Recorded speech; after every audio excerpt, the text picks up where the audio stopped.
সবাই তোমাকে বাঘের বাচ্চা মনে করবে যদি এই 5টি বডি ল্যাঙ্গুয়েজ হ্যাক জেনে ফেলো। নাম্বার 1, কাঁধ নিচু না করে কাঁধ সোজা রাখো। সবসময় মনে রাখবে বাঘের বাচ্চারা সোজা হয়ে হাঁটে।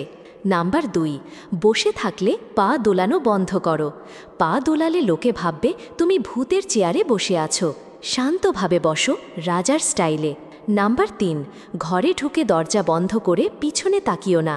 দরজাটা তোমাকে নিয়ে বন্ধ হবে, ভাবো তুমি একটা বস। নাম্বার 4, কথা বলার সময় হাত বেশি নাড়িয়ে এক্সপ্রেশন দিও না। মনে রাখবে তুমি অ্যানিমেটেড কার্টুন না। হাত কম নাড়াও যেন কথায় বেশি জোর থাকে। নাম্বার 5, সোজা হয়ে হাঁটো। পিঠ বাঁকা মানে বুড়ো হয়ে যাওয়ার প্র্যাকটিস শুরু। শরীরটাকে টান টান রাখো, দেখবে সবাই তোমাকে হিরো মনে করবে। আর হ্যাঁ, ফালতু ভিডিও না দেখে আমাকে সাবস্ক্রাইব করে নাও বন্ধুরা। জীবনে চলার পথে আরও এই রকম টিপস দেব।